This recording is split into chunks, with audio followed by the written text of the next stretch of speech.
Recording start करके live streaming on कर दो।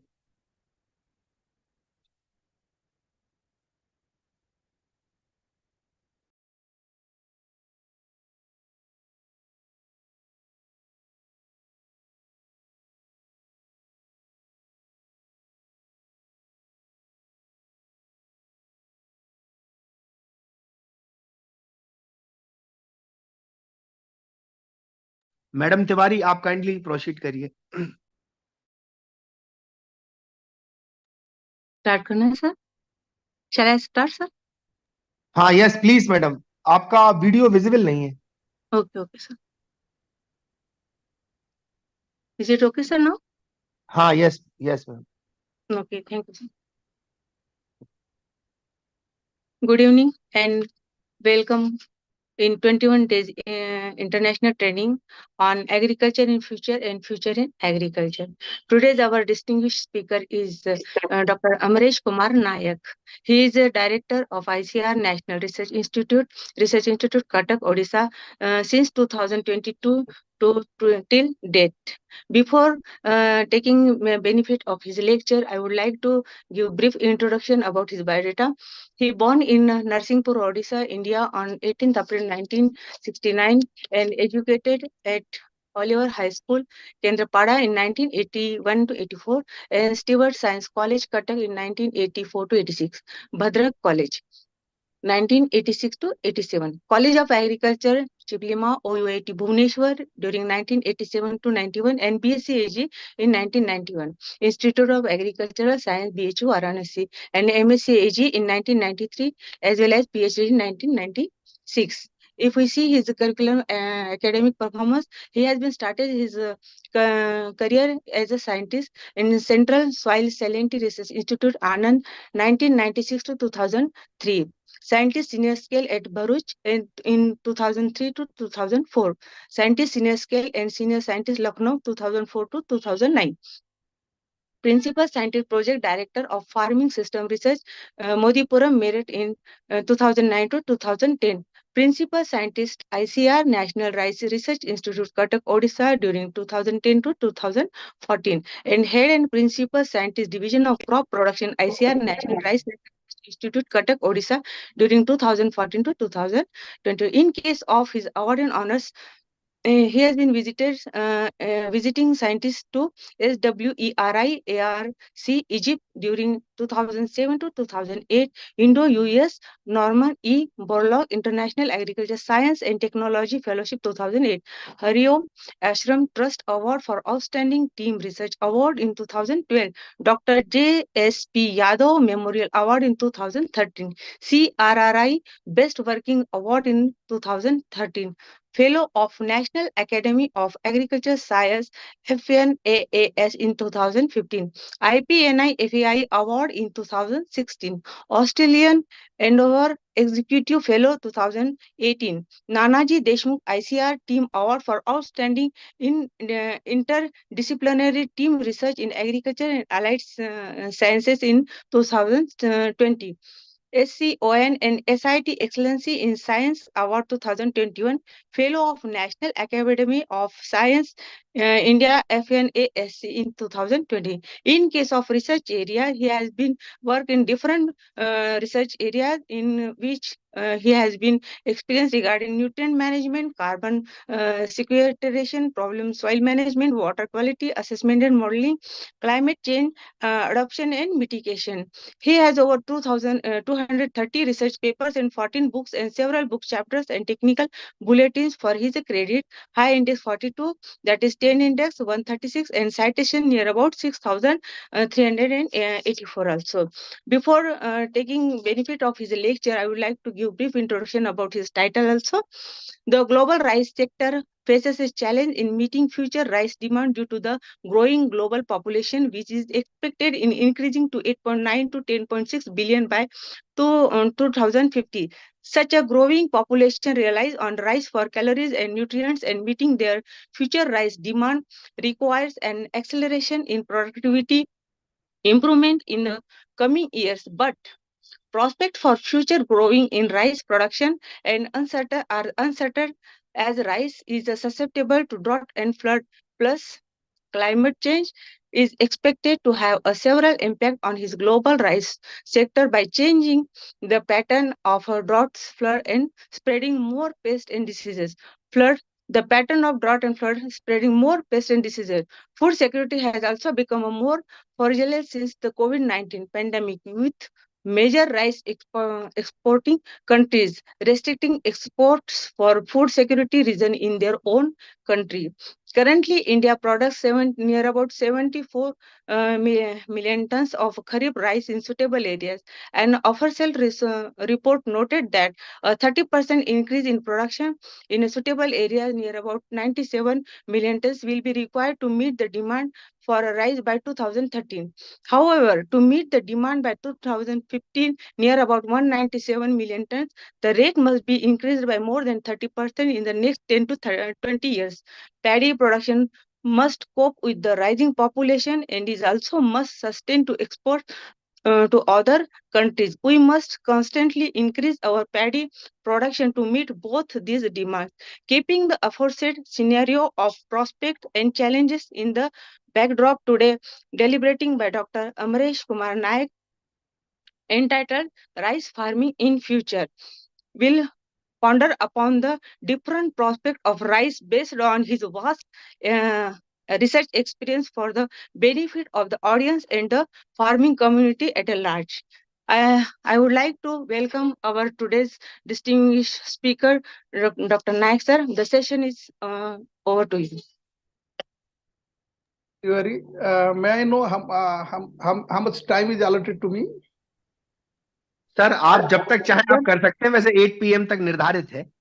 Yes, 8:30 PM, sir. Thank you. Including questions answer session also, sir.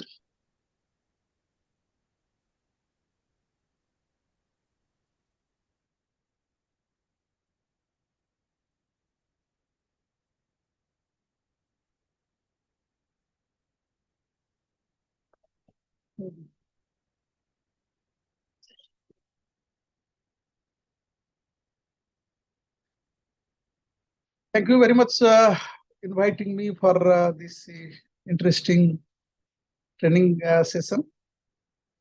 And I have been allotted a topic that is rice farming in future. Before, am I audible? Yes, sir. Perfectly audible and perfectly visible, sir. Yeah. So before going to the future, we must know about our past and present. Then we'll go to the future. Before going to the rice crop, we should know about our resource endowment. So we do have 2.3% of world's land, freshwater 4%, and we do have a population of 18%, livestock 15%, and rainfall 117%. These are the broad natural resources and that is available. And our current agricultural scenario, record production of food grain, horticulture, all of you know. We are largest producer of milk, pulses, tea, spices, jute, banana. Second largest producer of rice, wheat, fruit, vegetable, sugarcane. We are agricultural export is 50 billion, among top 5 net exporters in the world. The sector grew 4.6% in the last 6 years. These are the background of our current agricultural scenario. With this, if you go to Indian rice scenario, you know, we are producing on 222 million ton of milled rice, 183 million ton of paddy, and 458 million ton of residue. Again, it is grown by 67 million farm families, that is 56% of the farmer. It is a livelihood of 150 million of rural people, rural poor people, that is 40% of poor.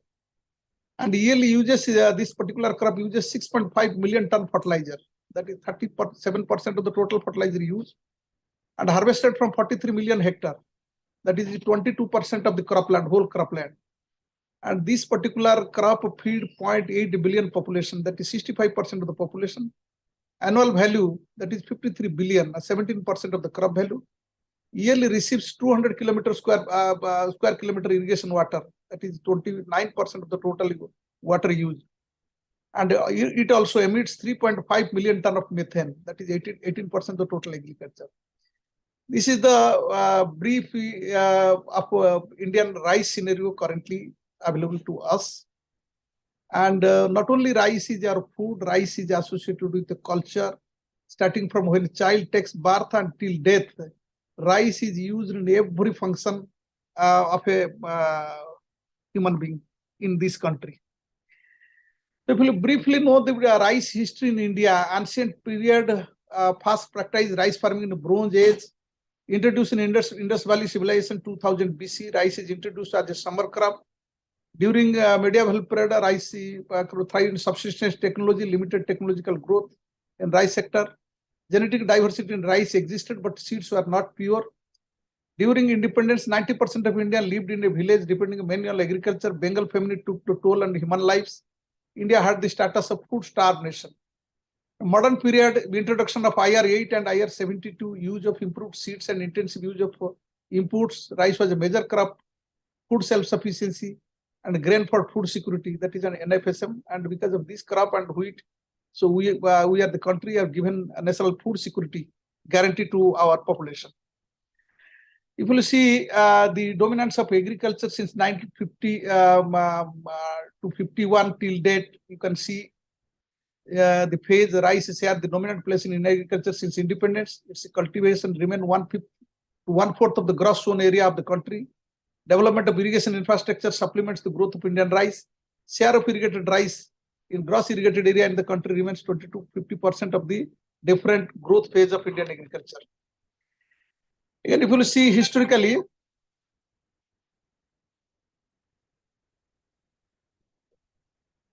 if you see the area of production and food grain, you can see the area remaining constant. We have achieved the higher rate food grain production. That shows the technological advancement is there, and due to the infusion of and adoption of the technology, our production and productivity has increased.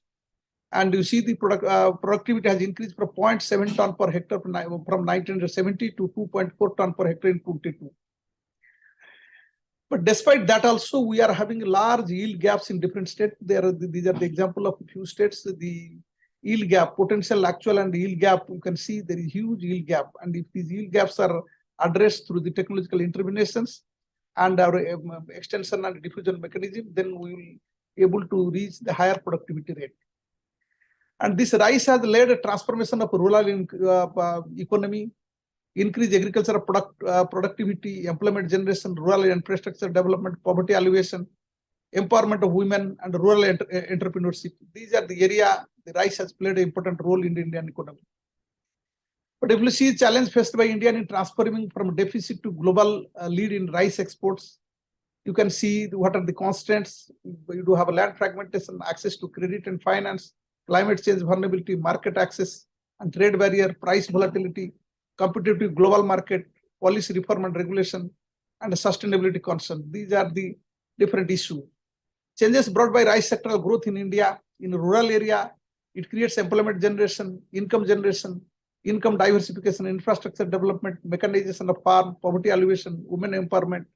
In urban area, it's market access, process and distribution, value addition, trade and export, food processing industry, retail and distribution. Rice is associated with this sectoral growth both in rural and urban area. Then if you see the policy transformation in past, present and future, you can see green revolution policies, agricultural price policies, subsidies and support, infrastructure development, trade policy, rice sectoral transformation, irrigation and water management policy, research and development, financial support for farmers, food security, public distribution, and sustainability initiative. These are the policy dimension at a different time frame in the Indian agriculture. If you see the per capita availability of rice and other food grains in India, we can see the rice per capita availability that is remained constant since so many years. And this we have achieved because of the capital investment in agriculture, use of improved seed, inputs, and available of the agricultural market and supporting policy that helps us to maintain a fairly stable food security and availability in this country. Again, if you can see based on various round of NSS food consumption survey, you can see annual per capita income, how it varies, rice and its product, how it contributes which indirectly indicates the over-reliance of Indian consumers on rice as a major source of ensuring food despite increased opportunity for consumption of diverse food items. We know now our food basket has been diversified. We are producing a large amount of horticultural fruit crops. Our food basket is diversified, and per capita consumption it has decreased, but large number of poor families that still depending on rice for their food security.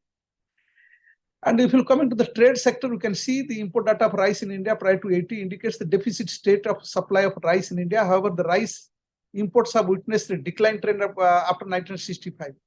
The rice export data for India indicates a very humble beginning from 1990, and now this 2022, we have exported more than 21 million ton of rice to more than 40 countries, and that accounts to 40% of the total export in the global market. If you see that how much diversification in the rice export market has taken place, you can see that we are not only exporting milled rice, rice seeds, husked rice, brown rice, broken rice, parboiled rice, white rice, rice flour, saps and extract and liquid rice. And still there are further scopes for value additions of rice, making cookies, extruded products. Those are future value addition and marketing that India can diversify its product and make a robust export market in future. Then if you see the growth of rice husk to again white rice flour, you can see that there is a growth, continuous growth during the different years. And a major global exports, you can see 2001-2, you will see the less number of country, and 2021-22, we are exporting large number of country, both developed and developing country and least developing country. So more than 40 country we are exporting. And if you see share of developed and developing country for Indian basmati rice, you will see the least developing country, and a developed country. Mostly the developing and the developed country, they consume larger share of our basmati export. But if you see the non-basmati area, you will see the least developing and the developing country, they account larger proportion of our export market. That means being a country, we are helpful in achieving the food security of not only our own country, but many least developing and developing country because of this rice. And we know the last few years we are having a global food security issue because of Ukraine war, and also there is a fluctuations of rice market.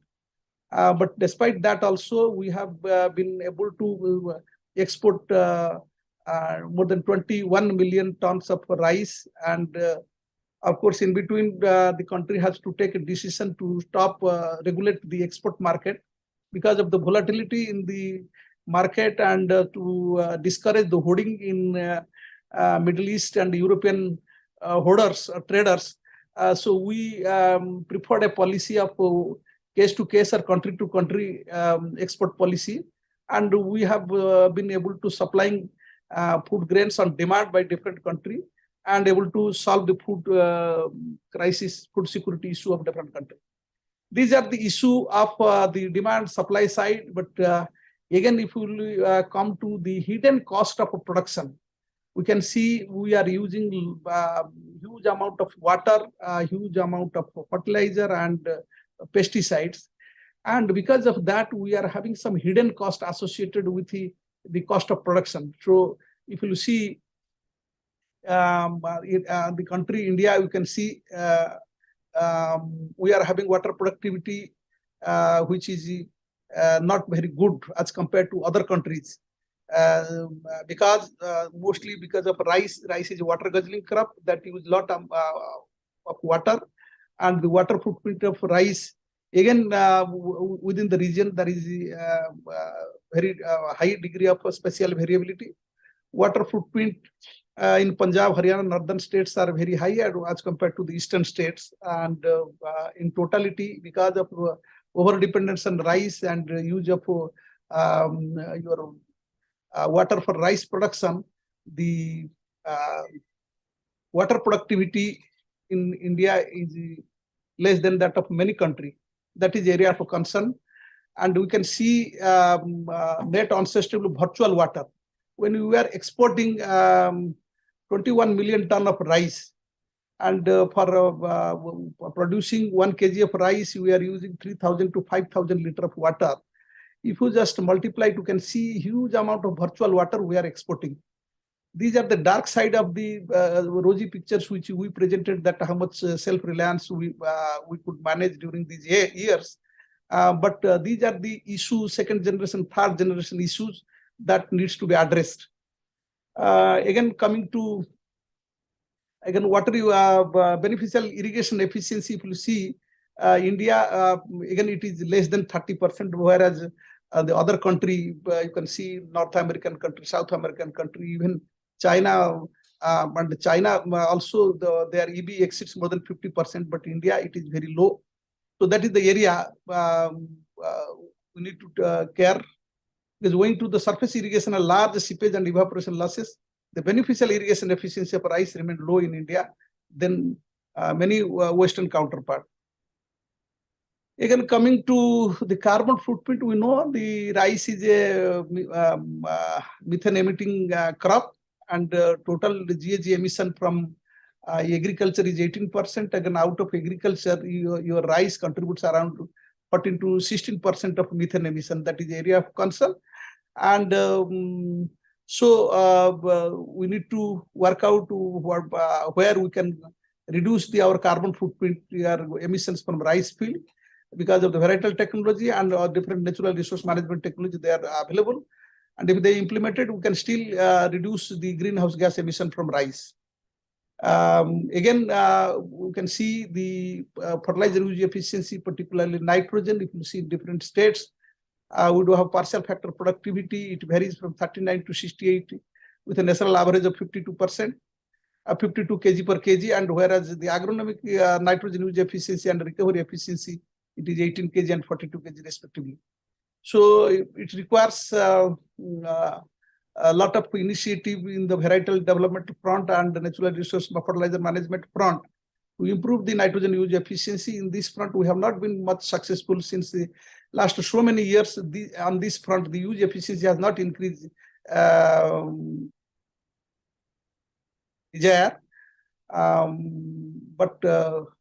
this is an area of concern. When we are using this fertilizer, the rest of the fertilizer is lost to the atmosphere. We are having a hidden cost associated with it, because when ammonia is emitted to the atmosphere, there is the issue of health, respiratory disease and some other elements. But when nitrate is leached to the groundwater, we do have infant methemoglobinemia. And if the nutrients are leached to the river and streams, you do have eutrophication. And when nitrous oxide is emitted to the atmosphere, we do have greenhouse gas issues. So this fertilizer is not having your production value, but it is having negative environmental value also. So this is area of concern. We need to further develop the technology to increase the fertilizer use efficiency. I will briefly say the history of rice research in India. And National Rice Research Institute, earlier it was Central Rice Research Institute. It was established way back 1946 under the backdrop of infamous Bengal famine. That was 1943, 42-43. This famine struck in the eastern part of the country. And that was the time when the Second World War was going on. And whatever the little food was produced, rice was produced in the distributor and tributary and delta region. British government that procured those rice and transported to war front. And when the information percolated that there is an acute deficit of food grain, because of lack of communication and war, food could not reach there. And there was huge loss of life and destruction because to the hunger and malnutrition. More than 2 million people died during the Bengal famine.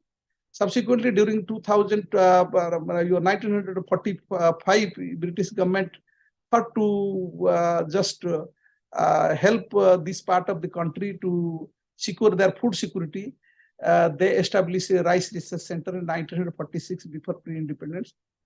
And after independence, because of, with the help of International Rice Commission and under the aegis of Food and Agriculture Organization, a massive hybridization program initiated in National Rice Research Institute, crossing Indica and Japonica rice varieties.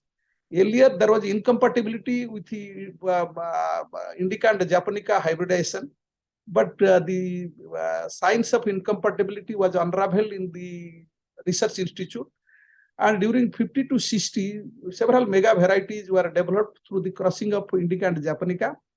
And those Indica Japonica varieties, which are there is Malinja, your Mansuri, Srikna, those are variety. They were distributed to different part of the country and different part of the globe also. Srikna in Australia, Malinja, Mansuri in Malaysia, in India also, ADT 27 in Tamil Nadu. These varieties, they were used as a parents for many subsequent varieties. Mansuri, if you can see, Mansuri is one of the parent of Swarna, Mansuri is parent of Samba Mansuri. They are the mega varieties, and more than 12 million hectares of rice is cultivated with these variety. And their parent is Mansuri, and those varieties are developed during those periods. Subsequently, during the discovery of your dwarfing gene, DGOA gene, in the form of IR8 and Taichung native 1, those dwarf varieties were brought to India through International Rice Research Institute, and those dwarfing genes were introgressed into the Indica, tall Indica variety, and subsequently the variety Jaya, Padma, Ratna, the fertilizer responsive and input responsive varieties were developed that laid the foundation of Green Revolution in the 60s and 70s. And the rest are the history. And during 1965, we were called as ship to mouth economy. Sometimes when we were approaching US government for providing food assistance under PL 480, our leadership were facing some kind of humiliation because begging food was not good for any nation. But now we can proudly say not only we are ensuring our food security, and we are exporting to the tune of only rice for 21 million tons. If you take wheat, then both these crops, they are ensuring food security of many African, sub-Saharan African country and Southeast Asian nation. So briefly, those are the history of, and you can see as an institute, the CRR was established in 1946, and we are having now 3 regional research stations catering the need of upland rice, lowland rice at Gerua, and we do have a coastal rice research center at Naira, Andhra Pradesh, and 2 KVK, they are associated with this NRRI for technology dissemination. If you see, already I have told your Mansuri, Malinja, ADT 27, they were developed in India. And Swaminathan, in one of his meeting, when he was attending at NRRI, he told the seeds of Green Revolution were shown in the rice field of Central Rice Research Institute. So this institute played a tremendous role in ensuring the food security of this country, and for which in National Academy of Agricultural Science awarded this NRRI in 2015. And if you see, rice is cultivated in diverse ecology. It is cultivated in the hilltop. You can see in Jammu and Kashmir and hills of Uttarakhand, rice is cultivated, and rice is cultivated below mean sea level in Kuttanad in Kerala. So such a diverse ecology, rice can be cultivated, and to cater the need of different ecology, we need to develop different varieties to suiting to different season, for different ecology, agroecology. You can see this institute has developed 177 as I am talking. I think to you, we were now, the number has already crossed more than 180.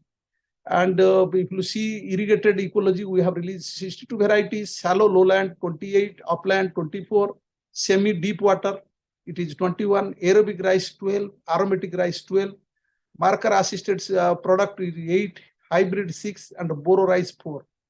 These are the timeline during which these varieties have developed, and these varieties, when the varieties and their parents and advanced breeding materials, when they were distributed to different research centers situated across the India, several rice varieties are developed out of the lines provided by National Rice Research Institute.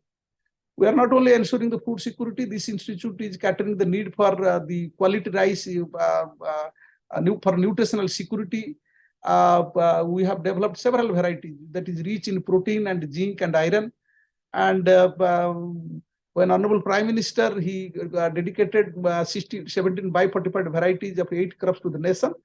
And one of our variety, that is Siardhan 315, which has excess zinc, that was also part of those release. Again, climate change is one of the important issues that is going to affect every walk of life, and rice is not spared out of those menaces. And to meet, in order to adapt to those kind of changing and climate, we need to equip ourselves with different technologies. Varietal technology is one of them. Our institute has released several varieties for several biotic and abiotic stress conditions. For submergence, drought, salinity, lodging, submergence plus drought, multiple stress tolerant, salinity for stagnant flooding, and biotic stress, bacterial blight, and BPH. So we have released several varieties that can tolerate different degree of biotic and abiotic stress, and sometimes some varieties are having multiple stress tolerance. Again, with respect to value addition, because farmers not only they need their food security, they also need some income.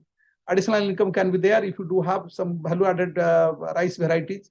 So short-grain aromatic rice that fetches good price, and this institute has developed several aromatic rice for the country. Of course, Basmati, a variety that is having a GI tag, that the research is conducted mostly in the Indian Agriculture Research Institute and Punjab Agriculture University. But again, non-Basmati aromatic rice, the most of the research is being conducted at National Rice Institute and some agricultural university. You can see a few years back, we estimated what is the impact of this rice research on the country. You can see the NRRA varieties directly, the number of 180 varieties which we have released. It is being cultivated more than 18%, and it's contributing 17% of total production. And income generation is 48,000 crores. But as of today, if you see, this figure is altogether different. But if you consider the direct impact and indirect impact, because some of the varieties which we have released through the Central Variety Releasing Committee and State Variety Releasing Committee, they have been used as a parents for developing other varieties in different institutes. If you direct and indirect contribution, you can see it is more than 35% of the area, and your production is more than 45% of production is from NRRA bred variety. So you can see if you are investing on research, rice research, you can get the net return what the country is getting out of it. Again, if you can see varieties which we have developed, made a comparison for 2007 to 2013, 2014 to 2021. The variety in the seed chain and breeder seed chain indent, it is growing at a very, very comfortable rate.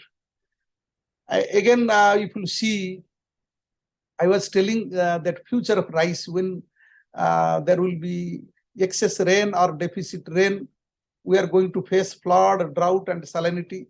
And these are the area which will be likely to be affected by these menaces. So for which you need to develop both production and protection technology as well as the varietal technology. And you see, these are the biofortified variety, and you can see the variety name. Climate smart varieties also, when the climate change takes place in a particular season, we face both drought and flooding. Early vegetative stage, if you are having drought, and later stage you are having flood, or vice versa. Sometimes both biotic and abiotic stress, they struck the particular area and cause devastation, for which we need varieties which is having multiple stress tolerance. And we are in the forefront in developing these varieties, and other institutes also, they are developing multiple stress tolerance. For future of rice, is that we need to deploy all the ingenuity available with your breeding and biotechnological tools, and develop these kind of variety that can give with respect to water deficiency. We need these are the technology which our institute we have developed, and you can see these are technology alternative, light energy trap, solar trap, NRRA trichoderma formulation, and albino-free shoot regeneration. That is a double haploid technology that is used as a speed breeding method in our institute, and we have already trained several your rice breeders as well as sugarcane breeders to use this particular technology to reduce the breeding cycle. And we have developed several other technology. These are the last few years we have developed the varieties that is tolerant to BPH. We know BPH is causing havoc in Eastern India and causing a lot of damage to the rice crop. Again, bacterial blight is the most important disease, and recently we have pyramided several bacterial blight tolerant genes to our important varieties, and that is helping the farmers to avoid the losses. Again, what the changing rice scenario is causing, you can see 1945 when our brown spot was only disease, and you can see 2021 how many diseases and insect pests have been added to that list, and these are the kind of scenario that will be operated in future, and we'll have to face these situations. Again, these are the your present and past. Briefly, I told what is the rice farming in future with the aid of your Internet of Things, sensor, drone, blockchain technologies. So, many of technologies are coming that has to be observed by our research institute and line departments in order to make the growth of rice in future. Again, the challenge which in future we are going to face, the climate change, degraded soil, increasing stresses, polluting environment, and increasing conflict. And what will be the drivers of rice farming? It is demography, our consumption, climate change, and technology. They will be the driving of rice farming in future. And if you see what are the different aspects that is going to be there in the future, if you want to maintain the food security which we have achieved this since several years, we need to grow about 1.5 million ton per year, and the productivity has to reach 3.2 ton per hectare. We are around 2.6 or 7, and this figure was 2.56 in 2016 and 17. So increase about 30%. That is the future target. But question is, what kind of technology that is available to achieve those things? Of course, now we do have several technology available to the rice farmers, and we need to assimilate and observe several other technology in the research institute. So those are, I have already mentioned, it is sensors, remote sensing, drone, blockchain technology, IoT. These has to be progressively integrated into the rice farming, making rice farming is smart, climate smart. Again, these intensities like to grow. So how we will be doing, making climate resilient and sustainable rice farming? We need to develop climate resilient rice varieties, water use efficient varieties, nutrient use efficient varieties, climate resilient production and protection technology, integrating organic farming, soil health and human health, enhance nutritional value, addressing diet preference and human health. And with all these, we will have to do with the minimum environmental footprint. These are the future targets. And if you see in the front of your greenhouse gas emission, rice is one of the crops that is feeling the brunt of climate change. At the same time, rice is also contributing some of the GHG emission that is responsible for causing global warming and climate change. The agriculture sector contributes around 17.8% of the Indian emission, but if you see out of agriculture, rice is contributing around 14 to 16% of GHG, mostly methane. Again, if you want to do the future of if you want to do a greener rice technology in future, then and rice can also be part of decarbonizing the Indian agriculture, because rice and mostly the animal husbandry sector is contributing mostly to the GHG emission. And for rice, in order to make a transformation from traditional practice to modern practices, and from high carbon based farming system to low carbon based farming system. So we earlier we are doing double rice cropping, podding and transplanting, blanket fertilizer application, flood irrigation, traditional varieties. And future is diversifying the second rice crop, direct seeded rice, precision and size spacing nutrient management, alternate waiting and drying, improved and hybrid variety. So these transformations, if they are made properly, then we can decarbonize the rice farming. Again, we need to, in order to sustain the rice-based farming system, your nutritional security, your food security, economic security, again, environmental security, we need several smart technology, weather smart technology, water smart technology, carbon smart, nitrogen smart, energy smart, and knowledge smart technology. We need these technology when they are deployed, then we'll be able to go for production. But if you see the fertilizer front and productivity front, there is a huge mismatch. If you compare India and China, our productivity and China's productivity and our resource use, if you see, there is huge difference. Our dosage of pesticides is 360 grams, whereas China is 13.7 kg. And the fertilizer use also there is mismatch. The question is, with this low level of fertilizer use, of course, we do have low productivity, but still, as compared to the China, our use efficiency of these resources are very high. But despite that, also we do have second generation, third generation problem of pollutions due to pesticide and fertilizer. So these issues need to be addressed with the progressive technology. What could be those technology? It could be IPM, ecological based and decision-made pest management, resistant crop variety, natural enemies, semiochemicals, judicious use of pesticides, and cultivation practices. When these technologies are deployed, I think we'll be able to reduce the pesticide load used in rice farming. Similarly, we can in future we can deploy the breeding tools that is available with us, developing different varieties. For example, I have given here in the nutrient efficient varieties. Similarly, we can use these tools and techniques to develop water efficient varieties and developing varieties that is tolerant to biotic and abiotic stress. So these tools and techniques are available and being progressively used. And if you can see the emerging technology in case of rice breeding, it is genomic selection, CRISPR-Cas technology, data analytics, and machine learning. And when we are discussing this, we can see that already 2 genome-edited rice varieties have been nominated to AICRP, and your ABT1, ABT2 trials are there. They may be in the next year. We may be able to release those genome-edited lines.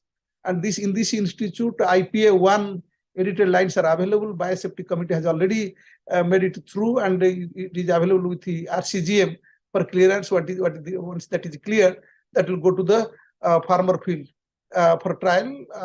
After field trial, then it will be released through AICRP system. And that edited lines is giving 22% higher yield, and again, it is tolerant to moisture stress. So those kind of qualities are available, and these tools can be progressively used in the future for enhancing the yield and at the same time incorporating some of the desired traits. These genome editing, of course, the regulatory mechanism and the patent issues are there. A council is progressively working how those tools, genome edited tools, can be made available to the researchers, so that there will be no legal involvement and aspects in future. IPR issue will be there in the future. Again, you can see your smart agriculture. So present use of IoT in rice farming, if you see these IoT, precision agriculture, soil moisture monitoring, crop health monitoring, weather forecasting, they are already in use. Smart irrigation, automated irrigation control, water usage optimization, your smart agriculture, Internet of Things are already in use.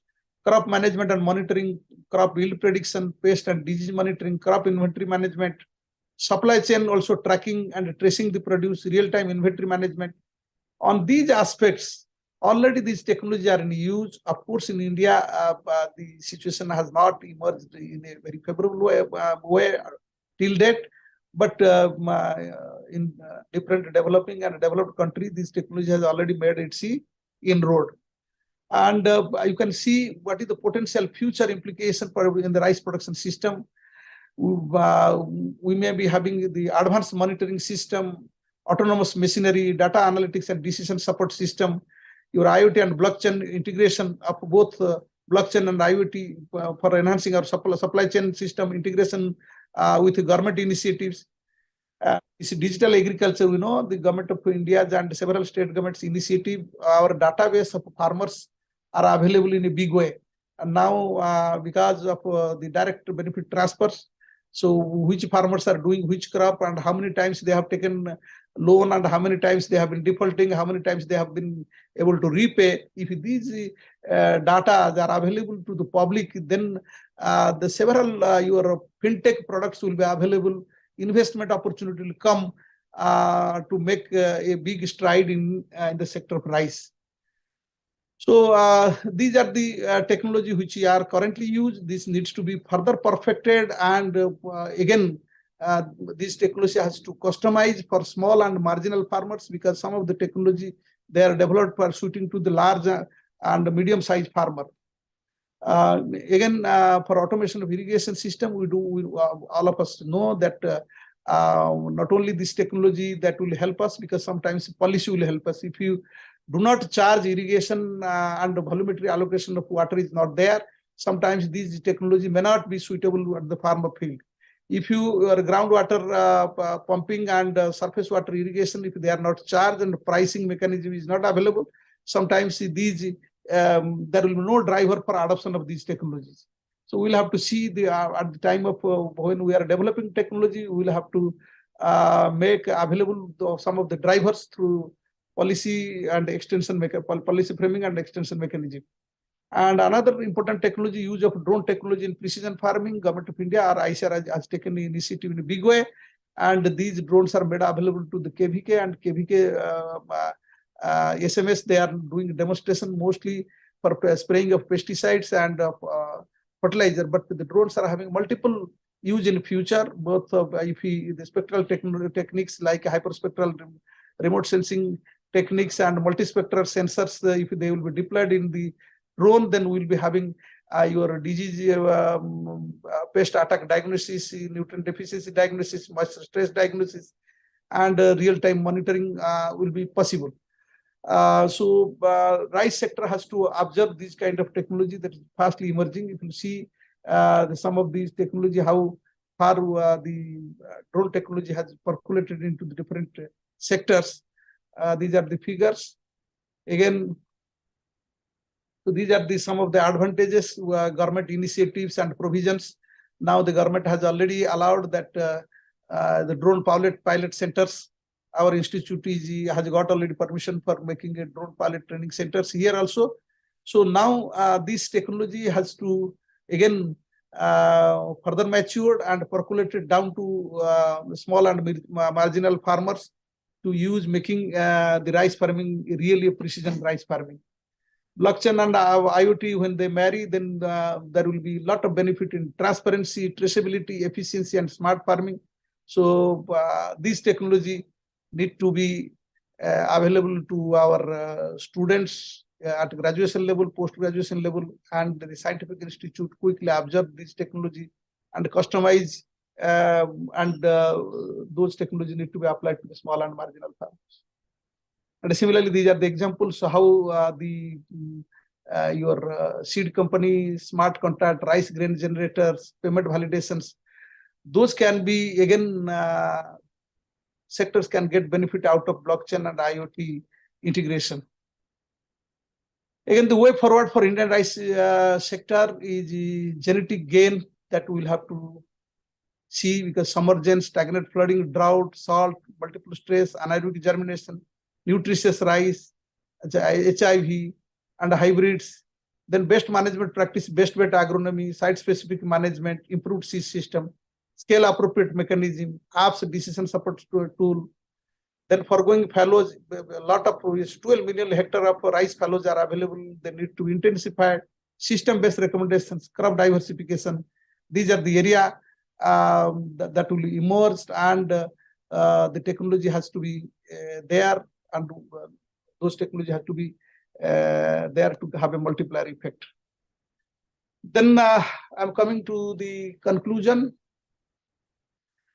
For India to sustain its food security in future and compete globally, it must leverage advanced technology to use seed, fertilizer, pesticide, and water optimally. Use of modern tools, techniques, IoT, sensor, remote sensing, drone, blockchain technology help combating the impact of climate change in crop production besides enhancing water, nutrient, and pesticide use efficiency. Thank you very much for patient hearing. If there are some questions, I will be happy to answer.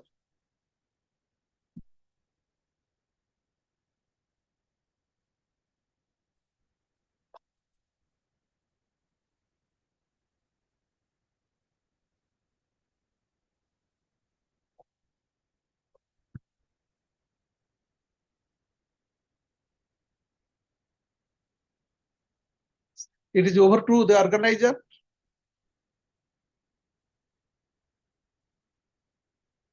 Hello. Huh? Hello. Is it? I don't know. It is still operational. हाँ, आवाज आ रही है sir? हाँ, आवाज तो आ रहा है. मैं over to you now. अच्छा, आप सर क्या ना क्वेश्चन आंसर से यदि किसी को कुछ डाउट है तो आप चैट बॉक्स में लिख सकते हैं. चैट बॉक्स में मैं सर को बोलता जाऊंगा. यदि हमारे पार्टिसिपेंट्स और ऑडियंस को कोई डाउट है, अगर कुछ पूछना चाहते हैं rice farming in future, sir ने बहुत ही बेहतरीन प्रेजेंटेशन दिया और पीपीटी इतनी बढ़िया थी कि मतलब मैं तो स्क्रीनशॉट पे स्क्रीनशॉट लिए जा रहा था. लोग लिख रहे हैं sir, nice presentation, very good presentation. Questions पूछिए, जो डाउट्स हैं वो पूछिए आप लोग. लगभग 330-340 पार्टिसिपेंट्स रहे हैं. Thank you sir for excellent presentation. Thank you sir for excellent presentation. यही आ रहा है सर. एक क्वेश्चन है, with the growing emphasis on sustainable agriculture and millets nutritional benefits, how do we see the role of rice evolving in the Indian food system? You see, always the rice has been there in the past since ancient days, and rice will remain there in future also. That will be the cornerstone of our food security and mainstay of in Indian food system. Millet, of course, millet was a cereal, coarse cereal, nutritionally rich, and having higher adaptability to the climate change, particularly in stress-prone area, drought area.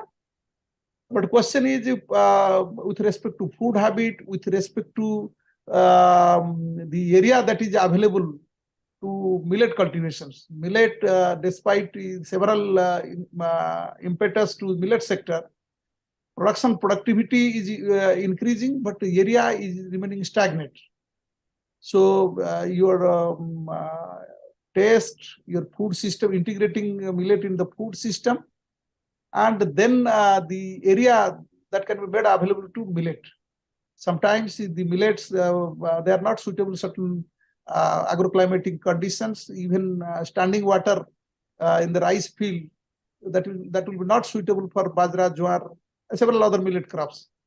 Millet will be there.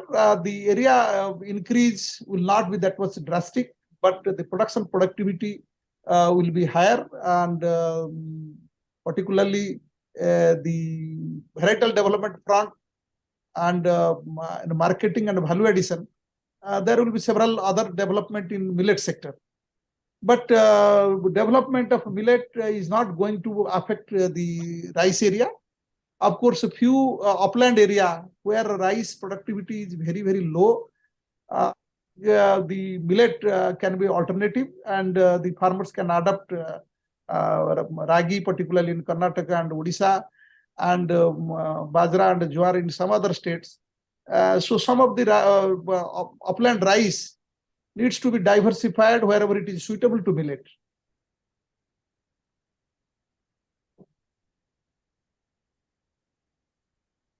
There are several other comments and questions. Can you? Paddy crop is not good due to zero tillage. Instead, wheat crop is good. What is the reason?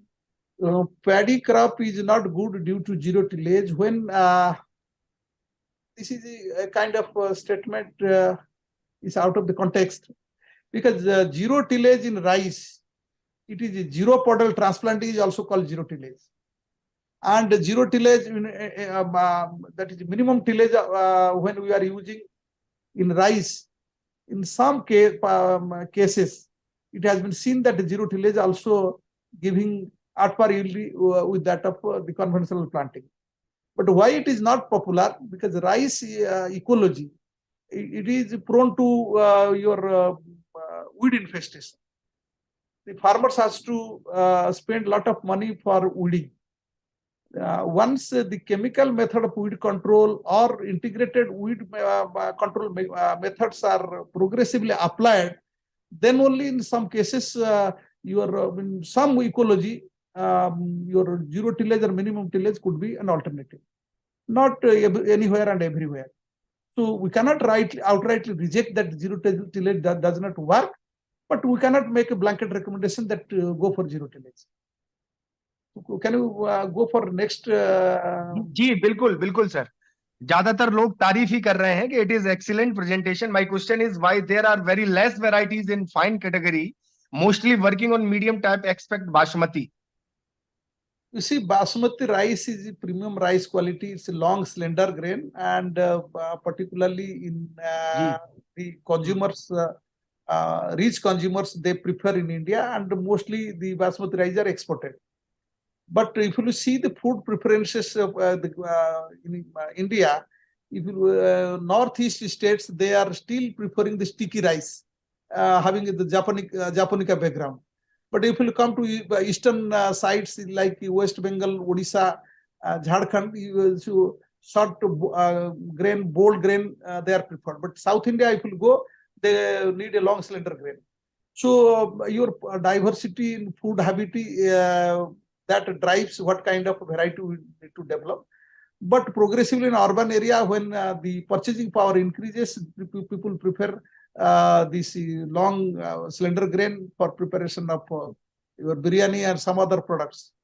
But still in rural area of West Bengal, Odisha, Assam, your bold grain rice is also important. But I can tell you that large number of fine grain varieties, medium and long slender, medium slender and long slender varieties have been released, and some of them are in the pipeline and will shortly be released. So not that your long slender grains varieties are not released. So can we go to the next? जी sir. ज्यादातर लोग nice presentation लिख रहे हैं. मैं उनसे यही कहूंगा कि सर वाकई में बहुत कुशाग्र बुद्धि और राइस के क्षेत्र में एक बहुत बड़ा हस्ताक्षर है देश में. तो आप नाइस प्रेजेंटेशन की जगह यदि आपका कोई वैलिड क्वेश्चन हो तो आप वैलिड क्वेश्चन पूछिए. एक क्वेश्चन आया है कि is CRISPR technology developed rice varieties considered for organic farming?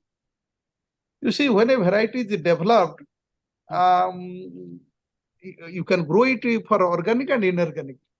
But you can, after growing those variety, you can see whether it is suitable for organic and inorganic. Essentially, the variety, whichever variety has been released, they are used both in organic and inorganic farming, rice farming. But in that sense, if you are releasing any variety with CRISPR technology, that may suited to both conditions, both inorganic and organic conditions. The technology is not having a tag that it will not be suitable for organic farming or inorganic farming. And somebody is asking, what are the scopes of IFS approach in rice growing area? Of course, that is a good question. You see, integrated farming system, that's an approach that is being followed by farmers, not only to ensure their livelihood security, income security, and employment generation, but that also makes a great degree of environmental security in terms of biodiversity, in terms of maximizing the resource use efficiency. Many farming system models have been developed in this country. Indian Institute of Farming System Research, even our institute have developed several models, and state governments, they have integrated this integrated farming system in their programs, and they are giving subsidies and helping the farmers to progressively adopt this farming system in their field. Again, some other questions that was there, abiotic stress condition application for methanogenic bacteria, something better option. Methanogenic bacteria, that question I could not understand. जी sir कोई दिक्कत नहीं. इसमें sir एक question है कि suggest a black rice variety for Andhra Pradesh region. You see, Manipur black rice. That is the background with which the several other varieties have been developed. Assam Agriculture University has developed one variety known as Labanya. But they have got the GI tag and they have already registered it under PPVFRI. So those varieties one can be grown there, but it is associated with some of the tag. Your Manipur black rice, your Uttar Pradesh, they are growing. They can try. Precisely, we have not tested some of the varieties which we have developed, and it is in the advanced stage of releasing. When we will be proposing for nominating it for AICRP, then I think the research stations of our Naira regional stations and Maruteru, if those are tested, then subsequently through their state variety releasing committee, it can be released. But the varieties are available that they can be tested there. जी sir next question जो आया है, what is difference between black rice and white rice? You see, black rice is rich in anthocyanin. Your pericarp of the rice that is black in color, and that black color is due to higher amount of anthocyanin. Those are antioxidants. Rather, you can call it is medicinal rice. To some extent, these are medicinal rice. And these black rice are used for preparing pudding and some other high-value dishes. Because of their high amount of polyphenols, your anthocyanins, they're rich. So, but in white rice, you traditionally have a parboiled rice and raw rice, and your color of rice is white. So this is essentially difference is due to high anthocyanin and polyphenol contents. जी sir. Sir, why has the aromatic rice cultivation not been that popular in India? You see, aromatic rice, if you see basmati rice here, those who are rice eating people in the eastern India, the 3 times some of people, they use rice in 3 times. Your breakfast, dinner and lunch. But if you use basmati rice in their dishes, they cannot consume a huge amount. But only people those use basmati rice preparing biryani and some side dishes along with your roti, bread. But aromatic rice, even that is long grain aromatic rice. Basmati is long grain aromatic rice and having a GI tag. If you are growing the same long slender grain variety, same basmati variety in eastern India, that will not call as basmati because it is coming under GI category. But there are other aromatic rice, short grain aromatic rice, they are available. 2-AP is one of the chemical ingredient that imparts the aroma. They are preferred in Odisha also. There are more than 100 your aromatic land races are available. And farmers are preferring those variety. But traditionally, the yield potential of those aromatic rices is very low. And because of the research and breeding program, some of those aromatic rice yield potential has already been increased. And farmers are growing it, and we are already in the need of an export market and niche market, so that these variety can be marketed and that can fetch good price to our farmer. Sir एक अंतिम question है, बाकी यदि किसी participants का कोई भूलवश question हम ना पढ़ पाए हों, वैसे हमने ज्यादातर लोगों के पढ़े हैं, तो जो ankur.rvskvv@gmail.com मेरी ईमेल आईडी है, आप उस पे क्वेश्चन मुझे भेज सकते हैं. सर जब भी फ्री होंगे मैं निवेदन करके सर से उन आंसर लेके आपको पुटअप कर दूंगा. बाकी पीपीटी के लिए भी आग्रह करूंगा सर से कि सर यदि चाहे तो पीपीटी शेयर कर सकते हैं. बहुत से लोगों ने सर इसके लिए आग्रह किया है. One question that is what is modern strategy to reduce the global warming caused by rice cultivation? That's a good question.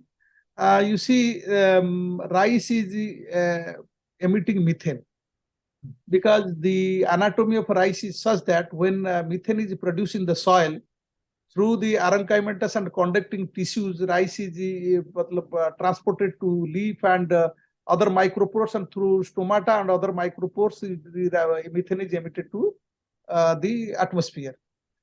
And the GHG emitting potential of rice, that is, I told 14 to 16% of the total GHG emitted from agriculture. And the total GHG emitted from agriculture, you see animal husbandry sector that contribute to 53% to 54%. But again, rice contributes around 14 to 16%, and mostly due to methane. And the methane, when the rice is flooded with water, due to reducing condition prevalent in the rice field, the organic carbon that is available in the soil, it is reduced and methane is formed. Once that methane is formed, rice is an ideal crop through which methane is emitted to the atmosphere. But there are several technologies that is available for reducing methane emission. It has been tested here in this institute, and recommendations have been made. If you go for DSR, direct seeded rice, your GHG emission will be reduced to the tune of 25 to 30%. Because if you are providing alternative weighting and DSR, if you are going for mid-season drainage, and if you are using gypsum and sulfur also, you can reduce your GHG emission. Now some works have been already done, and our institute has developed a methanotrope bacteria. If you are applying methanotropes, that helps in making oxidation of methane in the soil. Methanogen produces methane, but methanotrope oxidize methane. So if these microbial tools and application of chemicals, particularly I'm telling phosphogypsum, sulfur, and alternative weighting drying, mid-season drainage, these are several technologies available. If they are progressively applied, we can reduce a lot of methane emission from rice field. जी जी sir, एक question sir Kashmir से आया है, doctor GI बुहरू जी हैं, उन्होंने पूछा कि Kashmir has its own aromatic own land race Mushk Budji, शायद मैं इसको सही बोल पा रहा हूं, Mushk Budji, very popular with respect to it taste and aroma, can be used as breeding material for other Indian states? Yeah, that can be progressively used. I have seen Assam Agriculture University, they have collected several aromatic rice varieties from Kashmir, and they are maintaining those lines and using it. And I will like that, I will ask my breeders, they will be in touch with the Agriculture University to get some of these aromatic rice variety that we can test here. If those traits can be transferred to some of our popular variety, and whether those aroma and other good quality of that particular variety is retained or not, we can test it. We will be in touch with them. जी sir, यदि sir कोई copyright का issue ना हो तो मेरा आग्रह रहेगा कि सारे पार्टिसिपेंट्स का कहना है कि सर बहुत ही बेहतरीन आपका प्रेजेंटेशन था, अच्छी अच्छी स्लाइड्स AI से लेके आपने काफी ड्रोन टेक्नोलॉजी वगैरह को उसमें इस्तेमाल करके बहुत ही अच्छा बनाया है। यदि आप चाहें तो सर हमें शेयर करिएगा, हमारी पार्टिसिपेंट्स जो हमारी ऑडियंस है वो आपके पीपीटी को पढ़ना चाहती। जरूर जरूर जरूर आपके साथ शेयर करें। जी जी जी सर, जी सर। हाँ, doctor Tiwari, Rekha Tiwari madam, concluding remark दीजिए आप। Yes, sir. Yes. Hey Ankur, जी sir. before concluding, I have to say a few words. Actually, I could not listen the lecture of my friend. Dr. Nayak, Jai Shri Ram, कैसे हैं? तो बढ़िया। अरे, I'm sorry, due to some unavoidable circumstances, I could not actually attend your lecture. I know that you are a renowned. I say renowned is not appropriate word. You are a doyen of rice science. If I say that is the correct word. Dr. Nayak is the doyen in the rice science. And though he is a oil scientist by discipline, but he possesses a lot of qualities as a scientist, as an administrator, and as a good manager also. So I could listen the last part where some of the questions were raised. So I was listening all those things, very carefully, and that shows the number of questions raised. It shows that the level of lecture delivered, that must is of very high quality. ये बहुत ही हमारा सौभाग्य है। लेकिन अंकुर, actually doctor साहब का lecture plan था 30th को, so that's why I could not join. When you prepone the lecture of the people who are suggested by me. Please let me know so that in future I may reshuffle my schedule to listen to them. जी, तो वो आगे से sir, आगे से ये गलती नहीं होगी, मैं क्षमा चाहूंगा सर इसके लिए। हाँ हाँ, तो that will be good in future. अभी तो मैं बाहर हूँ। डॉक्टर साहब को बहुत बहुत बधाई। जो आप स्लाइड मांग रहे हैं वो मिल जाएंगी, कोई दिक्कत नहीं है। लेकिन it's really great actually to to be a part of this training. आप इधर हुए तो हमको बहुत अच्छा लगा।